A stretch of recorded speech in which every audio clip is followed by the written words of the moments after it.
Greetings from South Pacific Division. Women's Ministries today celebrating 25 years. Women, of course, have always been very important to Jesus.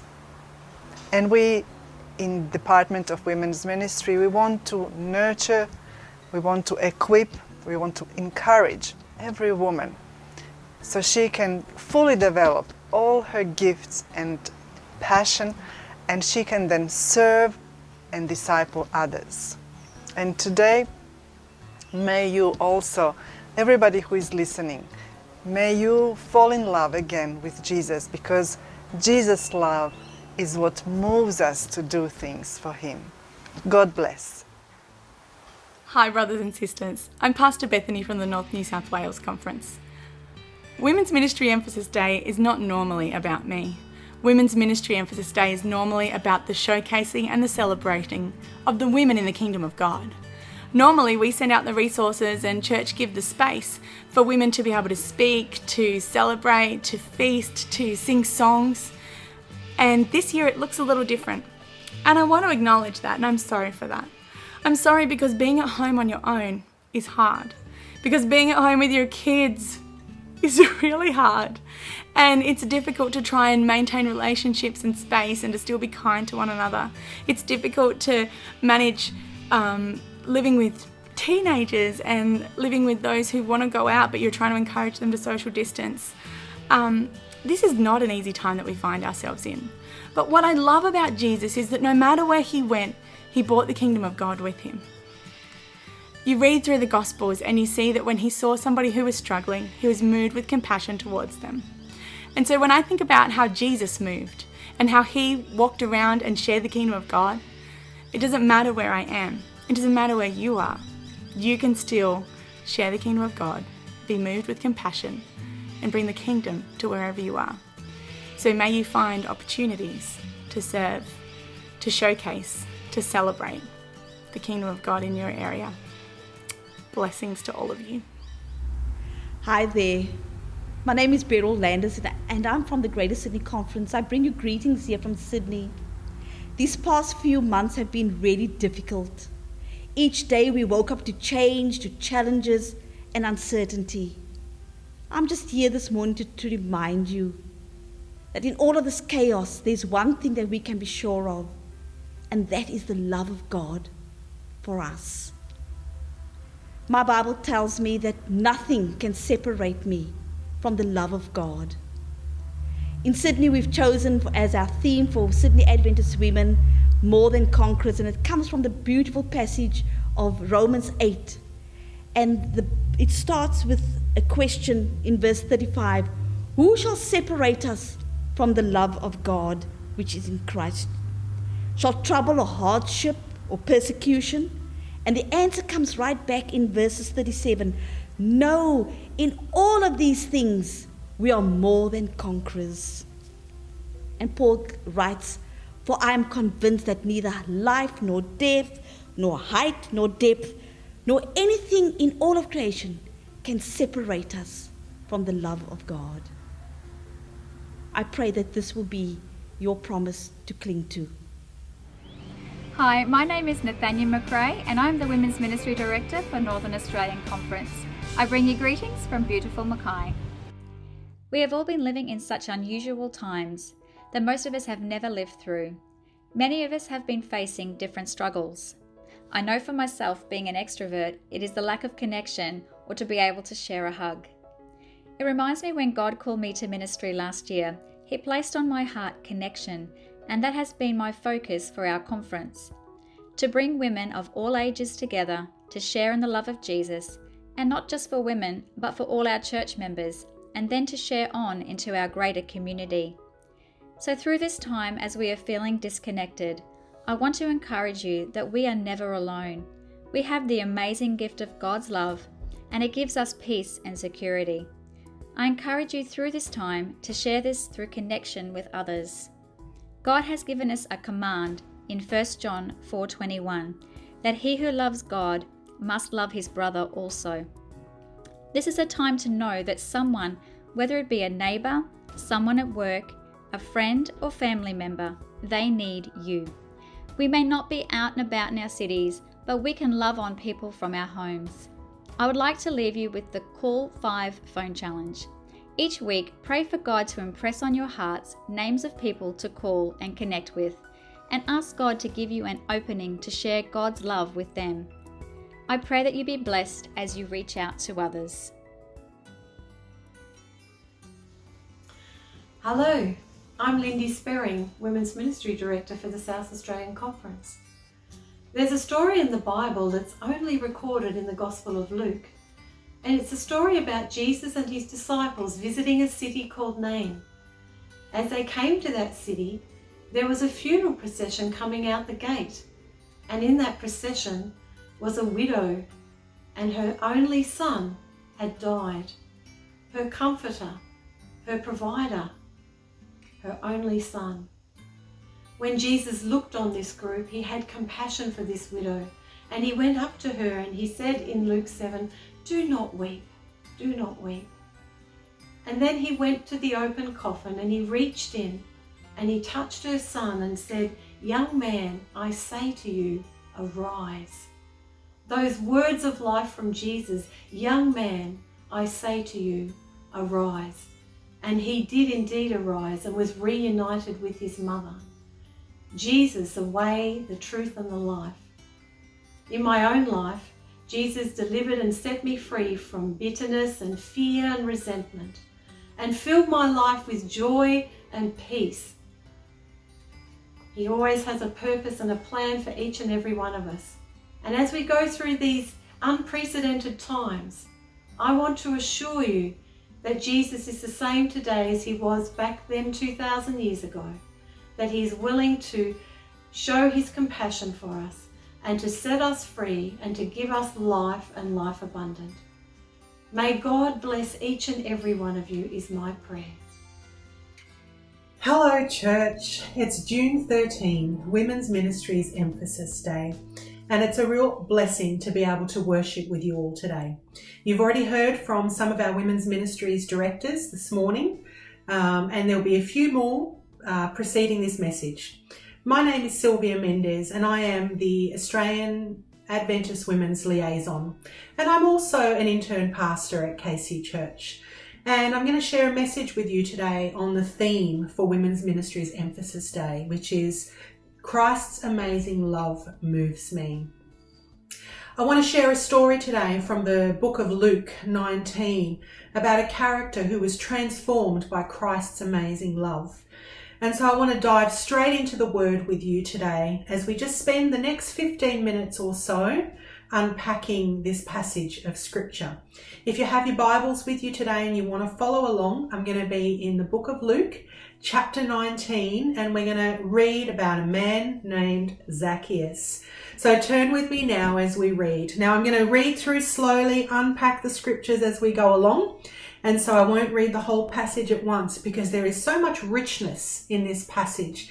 And I think it's definitely worth slowing down and allowing each verse to teach us and speak to us. So let's begin with Luke 19, verse 1. He, Jesus, entered Jericho and was passing through it. A man was there named Zacchaeus. He was a chief tax collector and was rich. In these first two verses, we are introduced to Zacchaeus, and he is described in two ways. Firstly, we are told that he is the chief tax collector. What this means is that he sits at the top of the collection pyramid, getting his cut from everyone else. And we would imagine that Zacchaeus, because of this, is a wealthy man. And that's why we also discover that Zacchaeus is rich. He's rich because he's getting his commissions and he's ripping off everyone else. Not sure if Zacchaeus is well liked. I'm pretty sure that anyone who is ripping off anyone else is probably not a best friend to anyone. But let's keep reading. Verse 3. He, Zacchaeus, was trying to see who Jesus was, but on account of the crowd he could not, because he was short in stature. Now, if we had lots of time, I would speak to this verse in great detail, but there are a couple of things that I want you to notice in verse 3. Let me start with the first part. Trying. Zacchaeus was trying to see Jesus.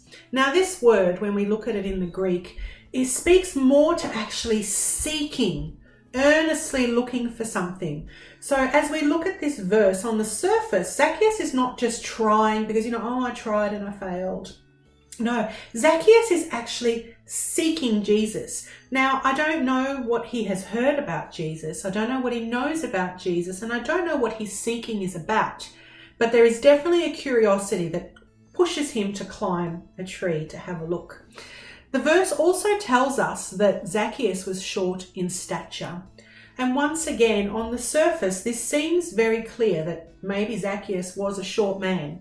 But actually the word that is used here for stature is only found in the New Testament about 8 times. And every time we come across it, it is translated as age or maturity or years of life, span of life. It has more to do actually with this idea of age than size.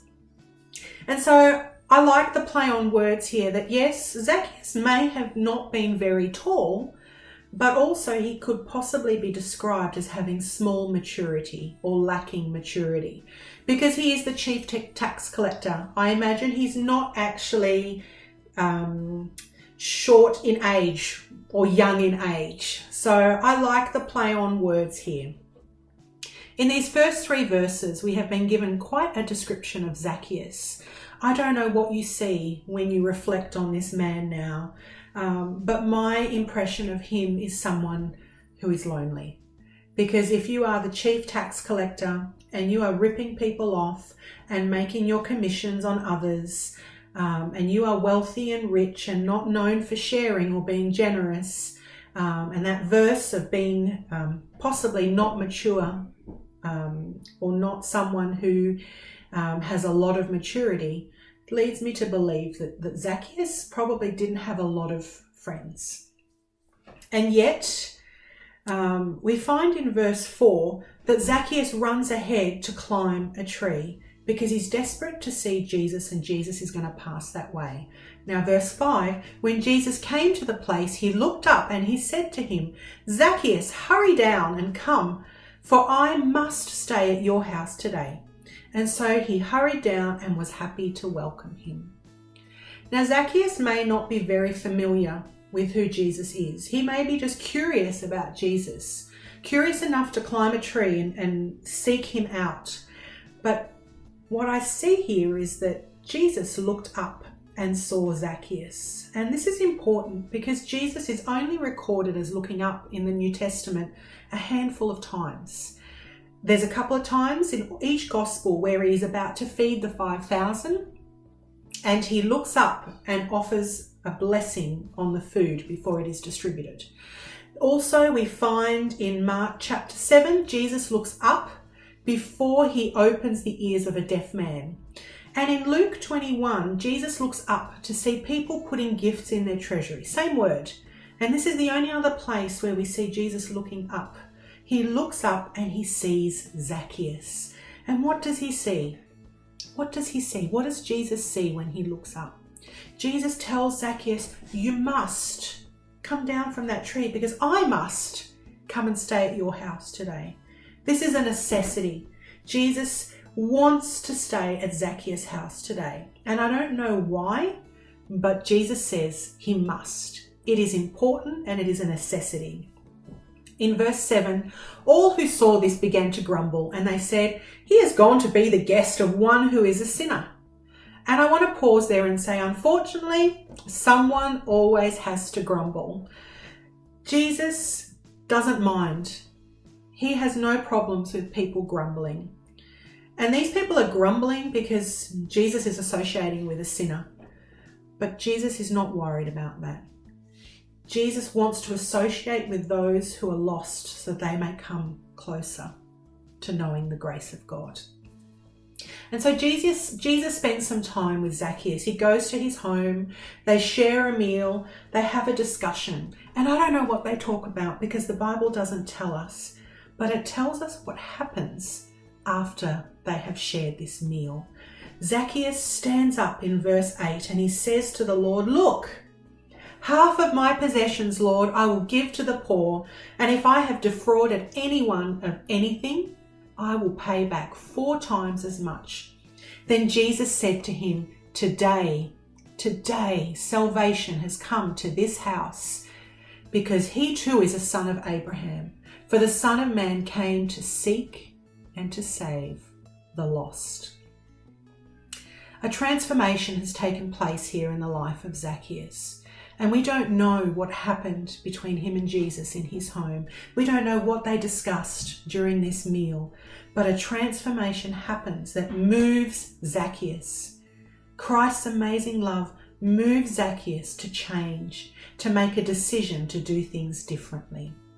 And this process began as Jesus looked up and saw Zacchaeus hanging from a tree.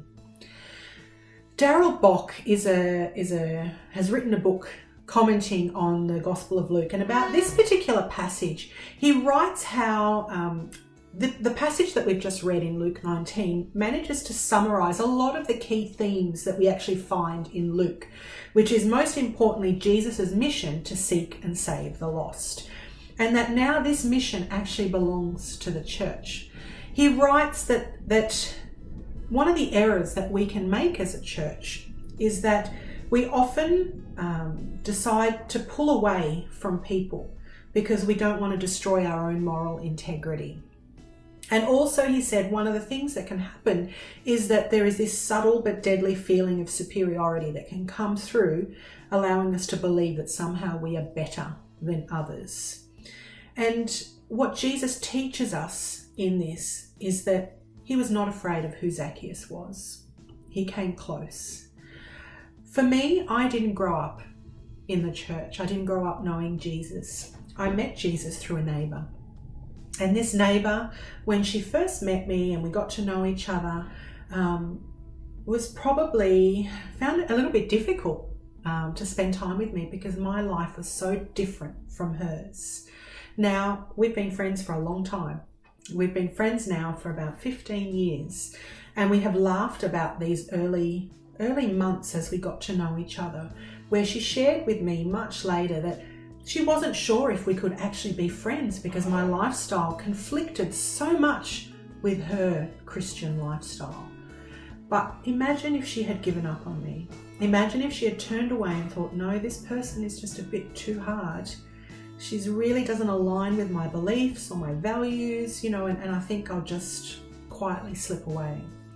But she didn't, and I'm so grateful that she became my friend and that she took a genuine interest in me, not because I needed to be converted, but because I was her neighbour and she wanted to be a neighbour to me.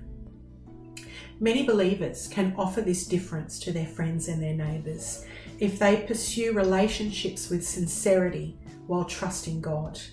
And this is the initiative we need to take to seek the lost. We must not give up on those whose hearts God may still get a hold of, and that our testimony can communicate love to them. So what is it about Jesus that changes hearts? What is it that moved Zacchaeus to change? We will never know on this side of heaven what Jesus said to Zacchaeus. We just know that Jesus spent time with Zacchaeus. He saw him, he spoke to him, he reached out to him, he looked up and saw him. And this amazing love, this encounter of Christ's amazing love moved Zacchaeus and changed him. There's another story in the Bible that reminds me of how Christ's love can challenge and change and move people to do things. And this is in John chapter 7. There is this passage during the feast that is happening, and Jesus is talking to the crowds, and there's a lot of confusion about is he or isn't he, and the Pharisees have actually sent their temple police to arrest Jesus. They want him out of the way. And these temple police, these guards, these are strong soldiers. You don't mess with them. And they arrive on the scene and they hear Jesus talking. And something happens because they return empty-handed. And the Pharisees look at them and say, "Where is Jesus? Why haven't you done your job? We pay you to arrest criminals and to bring them to justice." And these men, they look at the Pharisees and they say, no one has ever spoken like this man before. They heard Jesus and they were unable to do what they had been asked to do. We went to arrest Jesus, but then he spoke, and no one has ever spoken like this man. Even these temple guards were transformed and changed and moved by what Jesus said. What did they hear that transformed their lives? And what is it about Jesus that continues to transform lives today? Now, I'm not here to give you all these answers because only you can actually answer that question. But there are many encounters recorded in the scriptures of Jesus transforming and changing lives, when people came face to face with the amazing love of Christ and were moved from where they were into a new space, a new way of living and thinking.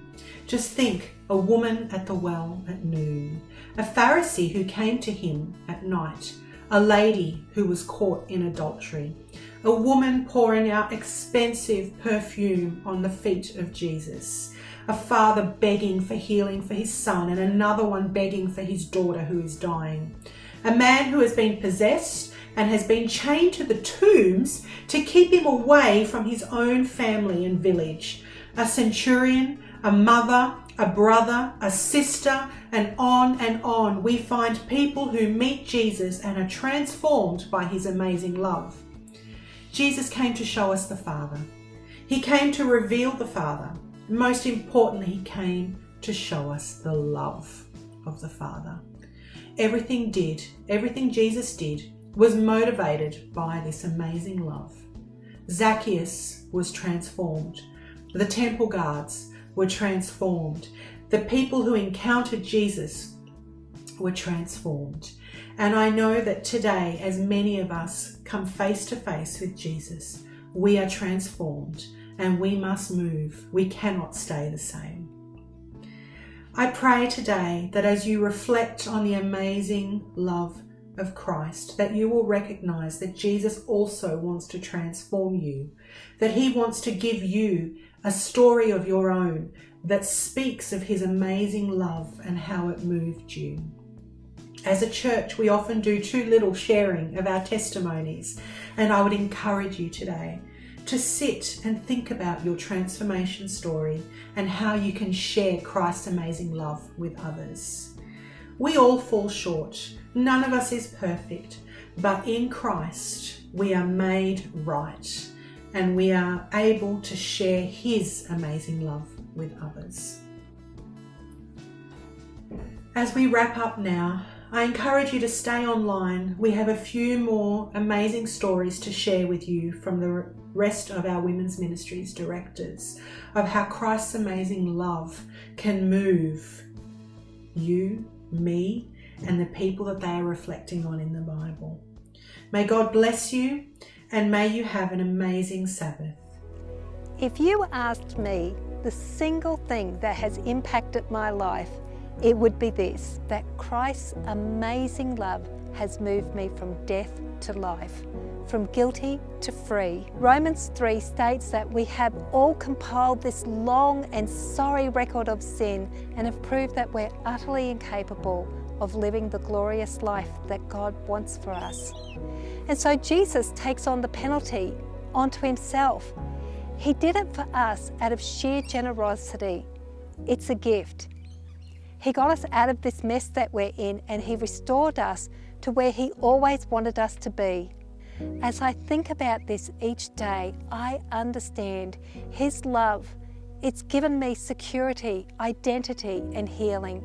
His amazing love moves me to show grace to others, and I'm reminded that we're all loved and valued by Christ. Maybe today you are struggling with the truth that God loves you. I did for a long time as well. But as I behold Christ's amazing love for me on Calvary, I know that he has demonstrated his value for me. The wonderful news is that he did it for you as well. Today, won't you join me in the freedom that Christ has purchased for us all? God assures us that he's waiting with his arms wide open to welcome us home, and that heaven throws a party like nothing we've seen to express the joy he feels when we understand Christ's love is available for us today. Good morning, ladies, and a warm welcome to you from the Victorian Conference. My name is Tanya Garner. Ladies, we've been going through so many challenging times right now, but one of the things that I have realized is that I have just taken way too many things for granted in my life. Just thinking about just going to the shops, being able to go and visit friends and connect with people, all the luxuries that we don't have right now. And ladies, I know that maybe some of you out there are feeling isolated, you're feeling alone, but I want to give you the reassurance that God is with you. He loves you and He cares for you, and He wants you to reach out to Him. When I was thinking about isolation, I was thinking we feel so isolated over such a short period of time, and yet do we somehow isolate God out of our lives? I'd like to encourage you to pray to God, to raise up all your concerns and your dreams and your desires to Him in prayer, because He is listening. To me, God loves us and He truly cherishes the conversations we have with Him. So ladies, do that, reach out to Him. He's waiting to hear from you today. Thank you, and God bless, and see you again next time online. Maximilian Kolbe was a priest. He lived in the 1940s. He tried to save Jews, got caught, and was sent to a concentration camp. In the camp, some prisoners planned an escape that failed miserably. And as a result, they decided to select 10 people, lock them up in a cell, and starve them to death. As they were reading out the 10 names, they got to the name of František Gašovniček. And when he heard his name, he exclaimed, "Wait, I've got a family, I've got a wife and children, please." And Kolbe put up his hand and said, "I will take his place." And Kolbe was locked up with 9 other people, and he died. Decades later, they conducted an interview with František.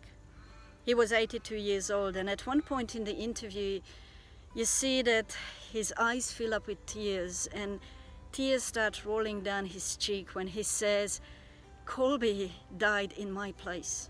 I live because someone died for me." Now today I can tell you with utter conviction that I live because Jesus died for me. I cannot understand or comprehend the depth of Jesus' love for me, but I know that it was love that held Him on that cross. I know that it was love that helped Him face a bitter, cruel, and horrible death. We will never make a greater discovery, a discovery that is more liberating than realizing the depth of how much God loves us. Yes, we don't deserve it. We can't work for it. We can't earn it, can't win it. We already have it. Thank Jesus for giving His life for yours. This is the greatest trade you will ever make. Today we meet and we're marking Women's Ministries Emphasis Day. In Australia we operate as Adventist women. Adventist women are women who live according to the Scripture, according to what the Bible tells us. And Christ's love motivates them. As they have nurtured their own spiritual life, as others have nurtured them, as they've grown, they have learned how valued they are, what it means to be Christ's. And so they have been inspired and encouraged and have grown so that they can go out to share God's love. There was a time where I thought this meant going out to the other parts of the world to be a missionary overseas, in the islands, perhaps Africa. Today I know that being a missionary happens right where I am. In our homes, we can live in Jesus' name because His love motivates us right there at home base, with our children, with our spouse, with our friends, living for Him in His name, living because His love does motivates us to live His kind of way, to know Him, to grow, to encourage others, no matter what the task is, no matter how mundane, whether at home or in the workplace, in the local community, in the shops, finding someone to encourage, to take a smile with us, to do an unexpected act of kindness.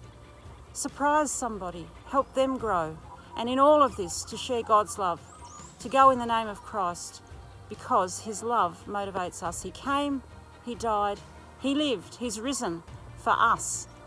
Let's live for him today, no matter what we're doing, no matter where we are, no matter what we're saying. And I'd encourage you to get to know more of how you can be equipped, because God's love motivates each one of us. Happy Sabbath. I'm so glad that you can join us today. My name is Crystal Harder and I have the privilege of representing the Tasmanian Conference. As a mum of 3, I am aware that love can be expressed through a multitude of unexpected ways. Today, as we explore Christ's amazing love for us, I ask that you consider how God has shown you his love this past week.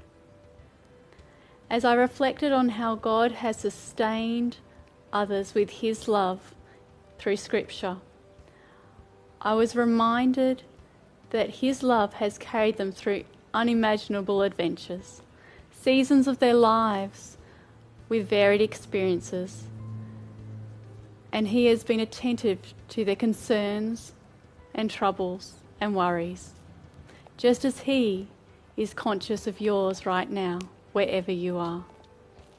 Christ's love sustained them daily as they sheltered in his presence. His love transformed their lives through unexpected blessings, giving them hope into their unique situations, gifting them with joy and peace, and placing a song of thanksgiving in their hearts. As his love transformed their lives, as it transforms my life daily, may we then reflect it in the communities we are part of. My encouragement today for you is found in Zephaniah chapter 3 verse 17, and I'm reading from the New Living Translation. For the Lord your God has arrived to live among you. He is a mighty Saviour. He will rejoice over you with great gladness. With his love he will calm all your fears. He will exult over you by singing a happy song. May you rest in his love each and every day. Greetings to all our sisters right across the country on this very special day, Women's Emphasis Day. And probably we should have a Women's Emphasis Day every single day. We are very grateful and we are incredibly encouraged by the ministry that we see happening right across the country. And for that, we want to say thank you. Thank you for being who you are. Thank you for what you bring to our communities, our churches, and in general to the entire society. And on this special day, we would like to pray for you that God may continue blessing you. Let's pray.